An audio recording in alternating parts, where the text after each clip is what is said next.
As promised at the end of the previous lesson, here is my second chorus of soloing over the 16-bar form and chord changes to the John Coltrane song Giant Steps. And as I mentioned last time, I'm using a lot of arpeggios and voice leading, targeting chord tones, and using some chromatics. But now I'm adding a different twist. I'm going to be using some triads to create upper structure voice leading. So check it out. 1, 2, 3, 4.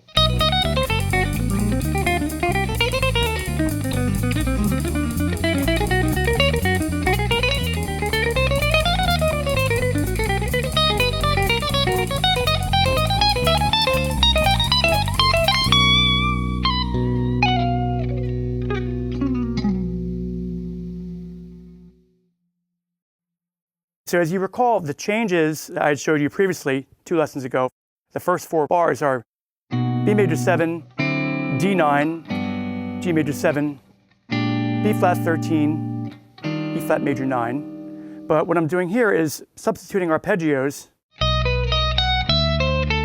Okay, so that's B major I'm using over B major 7. You can't go wrong, right? Just outlining the triad. And then over the D9, I'm using A minor 7. Which kind of gives you a D9 sus4 sound. It's almost as if, well, here's the concept, is instead of going major 7, up a minor third to a dominant chord, resolving down a fifth to a major 7 chord, it's like I'm using the 2 chord of G major 7, A minor. So you get this like whole tone movement. Sounds a lot darker than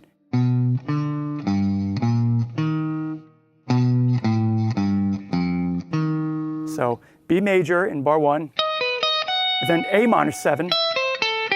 So it creates this kind of sound. Very like a hip modern type of sound, right? Like a fusion-y type of thing in G major 7. And then instead of playing B flat 13, I'm playing B flat 13 sus4. So first couple bars,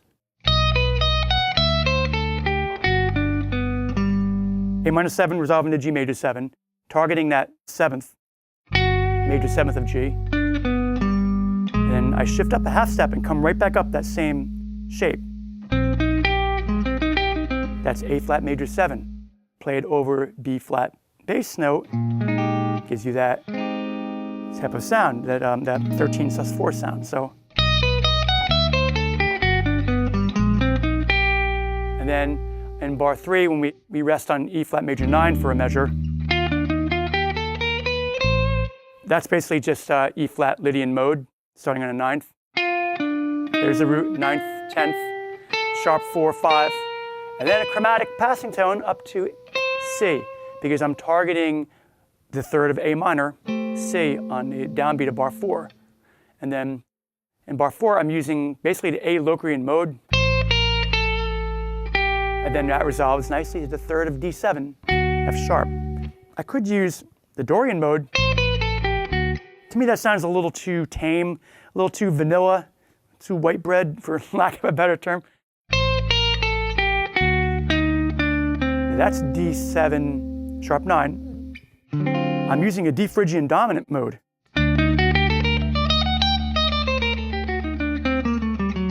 Which is the 5th mode of G harmonic minor. That's, the Ingves scale, right? Starting on D.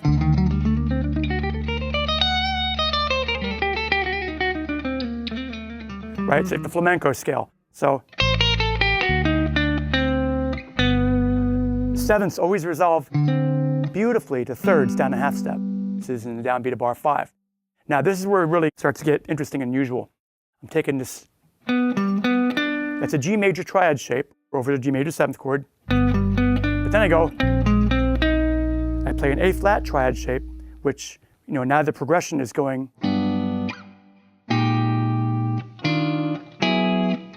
So A flat triad over a B flat bass note will give you that's in the same family of chords as B flat 13. A flat over B flat is a similar. Using the same shape. Now I'm using B flat over E flat, so that gives you this kind of sound. It's like a Steely Dan chord, right?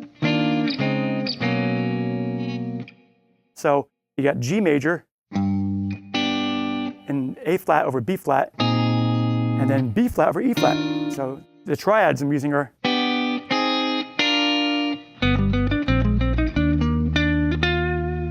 and then I switch to a C sharp minor triad here. It's a minor shape, so that's over the F sharp 9 chord, which gives you that F sharp 9 sus4 sound.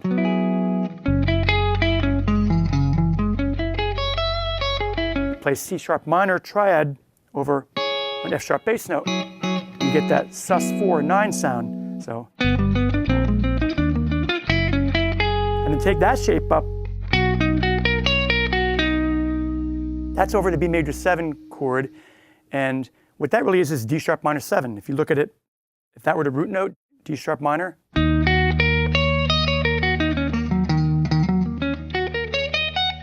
but played over a B bass note, it gives you that beautiful rootless major 9 arpeggio sound.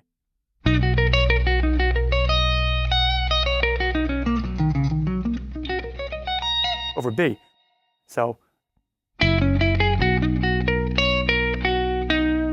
then on downbeat of bar 8, when it goes F minor 9 to B flat 7 sharp 5, instead of thinking like the 2-5-1, E flat major 9, I'm just thinking like the 5 chord, like altered dominant, which could be the sharp 5, you could have the sharp 9, sorry, the flat 9, or the sharp 9, yeah.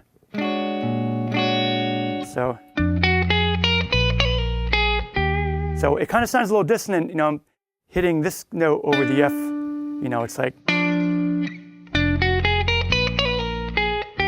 so, but that's a really cool thing to do, is to just target the next chord and just play the altered dominant scale over that entire measure. So backing up a little bit, and then I'm using that little bebop phrasing device, the 8th note followed by 2/16, and using a hammer, a double pull-off. And how that resolves, 7th of B flat resolves to the 3rd of E flat. This is in bar 9. Now here, I'm basically just using the E major scale or E Ionian mode with lots of chromatic passing tones, doing a walk-up. That to me, that sounds classical, you know. It also, put it in context, in the rock context, was that Jimi Hendrix, Hey Joe? Right? That same kind of movement. Just walking up to the root, or from the 3rd to the 5th, and then from the 6th up to the root. And then in bar 10, when it goes A minor 7, D 7 sharp 9, I'm doing a similar thing where I'm thinking of the altered dominant for the entire measure. So I'm not really acknowledging the 2 chord A minor 7, I'm just going for the D 7 sharp 9 altered. That's D sharp superlocrian.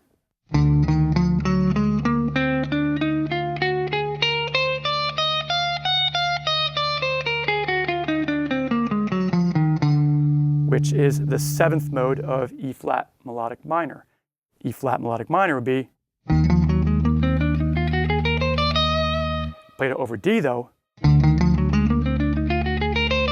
get that nice tense 7 sharp 9, sharp 5, or 7 flat 9, flat 5, or sharp 9 flat 5, or flat 9 sharp 5. They all beg to resolve to either G major or G minor. Resolve in the G major 6, 13, or to G minor 9 for like a darker sound. Okay, sorry. That's in bar 10. And then bar 11, very straightforward. You know, you need some bright to counteract the darkness, right? Light and shade. That's like a G major 9 arpeggio, hitting the 3rd of G, B. Oh, there's our tetrachord, remember?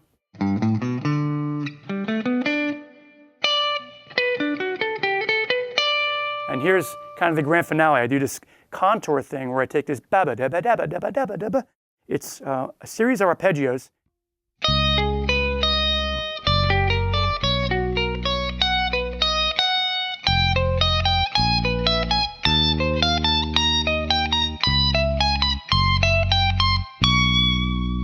notice the voice leading.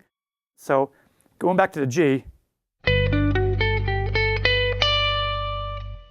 see how it goes, from the 5th of G, which is D, now to the 9th of C sharp minor 9. I think I did a similar thing in the previous course, in the previous lesson.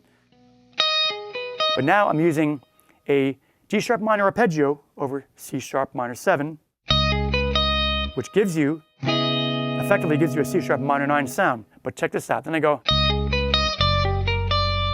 that looks like G sharp minor to G minor.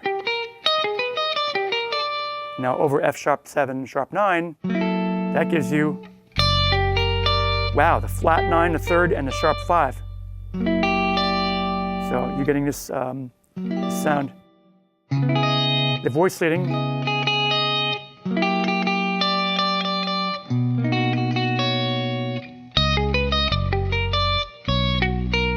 That's an F sharp major arpeggio. That gives you the upper structure voicing of a B major 9. B major 9 would be like, or you could play it like this, or like this. And I reach up to the F sharp, the 5th of B, and then I just play a regular B major arpeggio there. Pull it inside a little bit because it's starting to sound pretty outside there. Okay, now over the F minor 9 chord in bar 14, B flat 7 sharp 5 to E flat major 9, I'm playing C minor, which gives you the upper parts of an F minor 9 chord. See, F minor 9, you couldn't play it all. On the piano you could play it all, but on guitar, you play the bass note like that. You have C minor on top. And then when it goes to B flat 7 sharp 5, I do like an interesting contrary motion thing.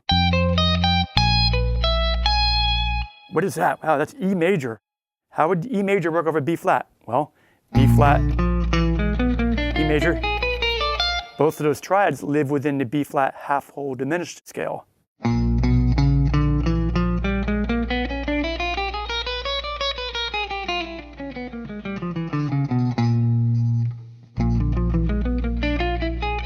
E would be the flat 5, G sharp is the flat 7, and B is the flat 9. So notice how these two voices move in contrary motion.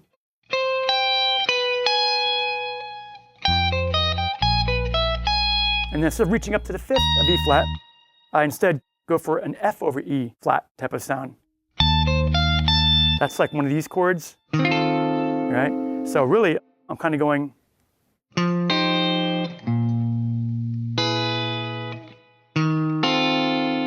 yeah, C minor to E to F, which creates a nice tension. It's like a Lydian sound. It's almost like when you hear chord progressions that go, right?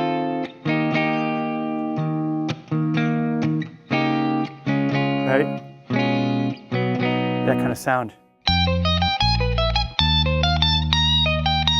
You're actually delaying the resolution to that chord tone. And then you finally get it. It's very satisfying when you do get it.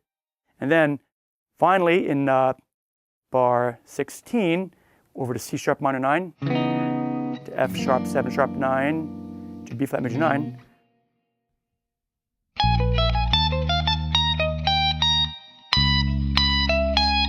Okay, that's an E major shape. That gives you the 3rd, the 5th, and the flat 7th of C sharp minor 7. So, but it's interesting because it's the same shape. Again, moved up a fret. And I do a similar thing over the F sharp 7 sharp 9. I play what's called a tritone substitution, C major. So F sharp, C.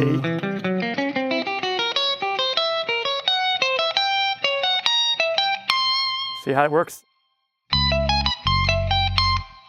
And that resolves upward. It's like ascending voice leading. C sharp minor 7, and then this gives you F sharp 7 flat 5, or sharp 11. And then B major 9. So that's where it kind of ends up. That's the downbeat of, I guess, bar 17. Yeah, that would be the beginning of the next chorus. I just threw this little thing at the end here, like a saxophone type of trail off. Kind of chromatic triple pull off to the major 7. And then from the 6th down to the sharp 4, get that Lydian sound. Do the same thing an octave lower.